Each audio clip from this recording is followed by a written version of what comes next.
ქალბატონებო და ბატონებო, მოგესალმებით ჩვენი გადაცემის შემდეგი ეპიზოდიდან, სადაც ჩვენ განვიხილავთ ხოლმე ყველაზე ხმაურიან მოვლენებს ირანიდან. ირანში რა ხდება? ირანში მოკლეს აიათოლა ალი ხამენეი. ვინ გვახლდა ბატონი აიათოლა? გარდა ბატონი ალი, რადგან აიათოლა გვახლდა.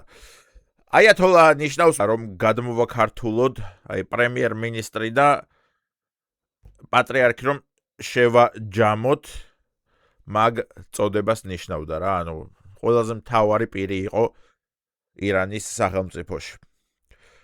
ბომბები დააყარეს, 30 ბომბი დააგდეს თავზე ისრაელმა და ამერიკამ შეთანხმებულად. გაჩვენებთ ამ ვიდეოს.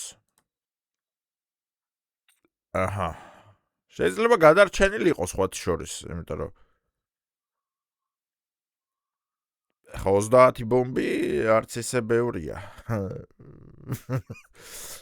მოკლედ, რა ხდება საერთოდ ირანში, რა ხდება ისრაელში, რა ხდება ამერიკაში, რა ხდება დუბაიში და ყველაზე მთავარი ვისკენ ვართ ჩვენ.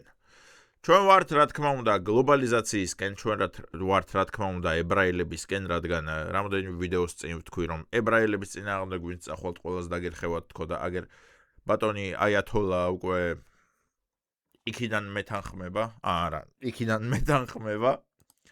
ვინ იყო აიათოლა? მოკლედ აგიხსნით და ჩვენ არ ვისაუბრებთ ახლა ამ მოვლენების განვითარებაზე, რომ ეს მოხდება, ის მოხდება, იმიტომ რომ ეგეთი ექსპერტები, რასაც საუბრობენ ხოლმე, აი რა, მაგათი ექსპერტობა 60 წლის კაცს რო გამოიყვანენ ტელევიზორში, გამოაგორებენ ხოლმე და პოლიტოლოგი გია ხუხაშვილი და ტიპს რო ერთი რაღაც არ უთქვამს სწორად. პოლიტოლოგი, ექსპერტი პოლიტიკის. ასე რომ ჩვენ არ ვიბრალებთ პოლიტოლოგობას, არ ვიბრალებთ რაღაც გლობალური ამბების შიდა სამზარეულოში ჩახედილობას, უბრალოდ განვიხილავთ რაც არის. მოკლეს ეს კაცი. რატომ მოკლეს? ბენჯამინ ნეტანიაჰუ, ისრაელის პრემიერი, უკვე 30 წელია ეუბნება მსოფლიოს, რომ ირანი ამზადებს ატომურ ბომბებსო. რომ ანუ შემოგვიტიოსო ისრაელსო, შეუტიოსო ამერიკასო და 30 წელია არწმუნებს მსოფლიოს, რომ ეს რეალურად ხდებაო და ხო, დროზეო დაუბომბოთო ეს ირანიო, დროზეო უნდა დაუბომბოთო რა, მიდითო რა, ბავშვი რო გაწובה მაღაზიაში. მიყიდე, ეგრე არის ვიღაც, მოკლედ. ხო და იძახის 30 წელი რომ დაუბომბოთ რა, გთხოვ, დაუბომბოთ. ხო და ძლივს ახლა გამოიჩინა ძმაკაცი ამერიკის პრეზიდენტად და უთხრა რომ დაუბომბოთო და ამაც ბაზარი არაო, ძმები ვართო, დავაი დაუბომბოთო. ისეთი მომენტი შეარჩიეს, როდესაც აიათოლას რეზიდენციაში იმყოფებოდა 5-დან 40-მდე, ანუ ეს მართლა სპეკულაციის საგანია, რადგან ზოგი რას წერს, ზოგი რას, რომ 5-დან 40-მდე მნიშვნელოვანი პირი იმყოფებოდა აიათოლას რეზიდენციაში და მაგ დროს ბენჯამინმა გადაურეკა ამერიკას, რომ ალო დონალდ. გისმენ, იმიტომ რომ იქ ხო სამყაროს მეორე წერტილია და ძინავს დონალდს. ალო, რომელი ხარ? რომელი ხარ? ბენჯამინი ვარ, ბიჭო, ამოქოქე შენი ბომბდამშენები. კაი, ბიბი, კაი, ამოქოქავე ხავ. და წამოვიდნენ და დაუშვეს დედაუტირეს, მოკლედ. ყველა მოკლეს ვაფშე. ვინც ირანში იყო ესეთი წონიანი პოლიტიკოსი, აბსოლუტურად ყველა იმყოფებოდა მართლა ერთი ტიპის სახლში, ერთი ტიპის რა, მთავარი იყო და მაგის სახლში იმყოფებოდნენ, მაგის რეზიდენციაში და მთლიანი რეზიდენცია გაასწორეს მიწასთან. რა მოჰყვა მის მკვლელობას? ირანმა მიიტანა იერიში გაერთიანებულ საემიროებზე, იმიტომ რომ იქ არის ამერიკული ბაზები განთავსებული და იმაც დაუშვა, ანუ შეიძლება მიმები შეგხვდეთ, რომ ეგო რა შუაშიაო კაცო, გაერთიანებული საემიროები რა შუაშიაო, დუბაი და აბუ-დაბიო, საერთოდ რა შუაში არიან? იმ შუაში არიან, რომ იქ არის ამერიკული ბაზები და იმათ დაუშვეს რა, თორე ხალხს არაფერს ერჩოდა ირანი. ხო და შემდეგ, რა თქმა უნდა, ირანის და ალი ხომენეის მხარდამჭერებმაც დაუშვეს მაგალითად პაკისტანში ამერიკის საელჩოს და მე მინდა გაჩვენოთ ეს კადრები. აგერ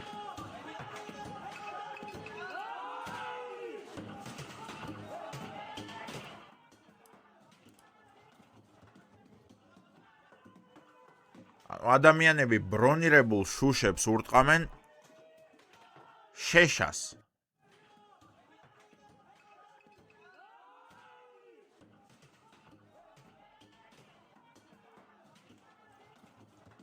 აი შევარდნაძეს რომ ისესროლეს ბომბმტყორცნი და არაფერი რომ მოუვიდა, ხო გახსოვთ?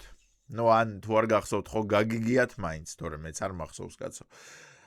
ხო გაგიგიათ მაინც, რომ ანუ იმდენად დაჯავშნილი იყო მანქანა, რომ ვერაფერი უქნა ბომბმტყორცნმა და ესენი იგივენაირ შუშებს, რაც იმ მანქანას ეყენა და იგივენაირ დაცვას ურტყამენ შეშებს.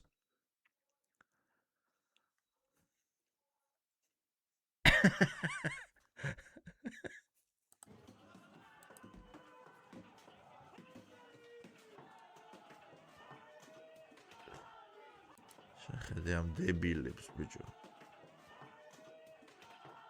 და ესენი იგივე დედამიწაზე ცხოვრობენ ხალხო, ანუ იგივე დედამიწაზე ცხოვრობენ, სადაც ჩვენ. აი ადამიანი ურტყამს აი აქ შეხედე. ამას შეხედე ამ დებილს. ფიცარი უჭირავს. ფიცარი უჭირავს და ამას შეხედე.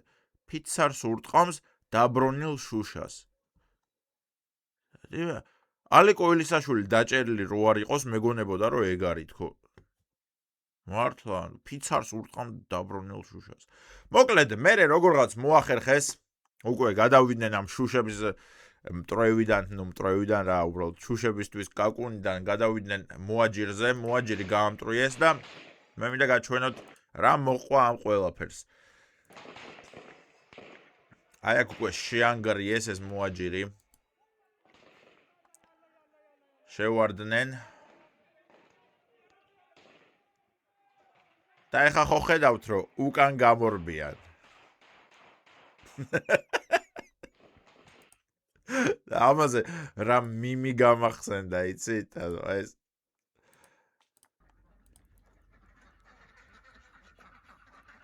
ეს ბატები რო გამოდიან, რომ მიხვდებიან, რომ ძალიან ციო და არა ძმა ვაკაურობას მოუწყა, წავედით უკან. აი იგივე გაჩნდეს, ჯერ შევარდნენ, შეამტრუეს მოაჯირი, იქიდან ტყვიები დაახალეს, 8 ადამიანი დახოცეს. და მერე, ოხ, ჩემი ხალხი იხოცება, და წავედით უკან, შეშებით ვართ ჩვენ. და აბსოლუტური კრეტინები, ანუ რა ვიცი მე. ამის მერე კიდე უნდა ვიკითხოთ, ვის მხარეს ვართ, ადამიანები შეშებით მიდიან იარაღის წინააღმდეგ. ის გამოთქმა ხო გაგიგიათ, რომ დანით მივიდაო იარაღის წინააღმდეგო დუელშიო, ხო? და ესენი მივიდნენ შეშებით, დანებიც არა აქვთ. შემდეგ, განვიხილოთ ბატონი პუტინის ნათქვამი. ვლადიმერ პუტინი, ალი ხამენეის და მისი ოჯახის წევრების მკვლელობა ადამიანური მორალისა და საერთაშორისო სამართლის ყველა ნორმის ცინიკური დარღვევით ჩაიდინეს. მართალია პუტინი, რა თქმა უნდა მართალია, მართლა ეგრე ჩაიდინეს, მაგრამ ყველას ვკიდია, ვინმე პასუხს მოსთხოვს ისრაელს და ამერიკას. რავი პუტინ თუ გინდა მიდი მოთხოვე, მე ნახდათ ვერ მოვთხოვ პასუხს.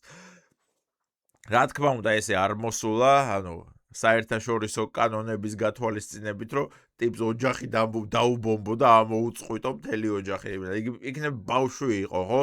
და რა თქმა უნდა ბავშვებიც იქნებოდნენ, ეხლა სახელში ეყოლებოდა ვიღაცა ან შვილი ან შვილთა შვილები, 86 წლის კაცი იყო. ყველა ამოწყვიტეს ვაფშე. ნუ რა თქმა უნდა ეხლა ვესტერნული და დასავლური მედია გადმოსცემენ, რომ დავხოცეთ მხოლოდ ალი ხომენეი და მნიშვნელოვანი პოლიტიკური პირები. აბა იმას ხო არ იტყვიან, რომ მიწასთან გავასწორეთ ყველას დედა, აი ყველა გადავბუგეთ იმენა. მაგრამ რა თქმა უნდა ბავშვებიც დახოცეს. რას ვიზამთ? მე ვიზამ რამეს? თქვენ იზამთ რამეს? ასე რომ ცხოვრება გრძელდება. პუტინი ამაში მართალია? კი, მაგრამ ცხოვრება გრძელდება, ბატონო პუტინ. თქვენ ყურები არ ჩამოყაროთ, თქვენი დროც მოვა მალე. შემდეგ, ირანის უზენაესი ლიდერის მოვალეობის შემსრულებლად აიათოლა არაფი დაინიშნა. და ეხა ამის ფიქრები წარმოიდგინეთ. არ მინდა ძმაო, არ მინდა, მე რატო უნდა ვიყო ლიდერი? აგე ვინმე სხვა დაუნიშნოთ ლიდერად. შენ არ გინდა ლიდერობა? არ გინდა, შენ არ გინდა. მე რატო უნდა ვიყო ლიდერი? არ მინდა ეს ლიდერობა. ეხა ამას დაასვამენ, თელ ოჯახს ამოუბუგავენ იმენა. ასე რომ არ ვიცი ხა ცოტა ისეთი მრისხანე სახე კი აქვს, მაგრამ 30 ბომბს გაუძლებს თუ არა მრისხანე სახე. ასე რომ ჩვენ წინასწარმეტყველება ისაა, რომ ან ეს ხალხს მოუწოდებს, რომ დანებდითო და მოლაპარაკებებზე წავიდეთო ისრაელთან და ამერიკასთანო, ან ამასაც მოკლავენ, რა თქმა უნდა. დღეისათვის სულ ეს იყო, მეგობრებო, აუცილებლად ხვალაც ჩავწერთ ვიდეოს და ხვალაც მოგახსენებთ განახლებულ ამბებს, რაც მოხდება დღის მანძილზე, იმიტომ რომ რეალურად ძალიან აქტიური ომი მიმდინარეობს. ირანი ბომბავს თელ-ავივს და ახლო ქვეყნებში მდებარე ამერიკის სტრატეგიულ ობიექტებს და ამერიკა კიდე აფრთხილებს, რომ კიდე თუ არ დაწყნარდებითო, ამ უკვე 900 ბომბი ჩამოუგდეს, რა, ეს გავრცელებული ინფორმაციები 900 ბომბი გამოიყენეს ირანის წინააღმდეგ და კიდე თუ არ გაჩერდებითო, უფრო მეტს დაგიშვებთო და ასე რომ მივადევნოთ თვალყური მოვლენების განვითარებას. დავრჩეთ ებრაელების მხარდამჭერებად, რადგან რა უყოთ ახლა? სხვა გზა გვაქვს. კოცნით მიყვარხართ.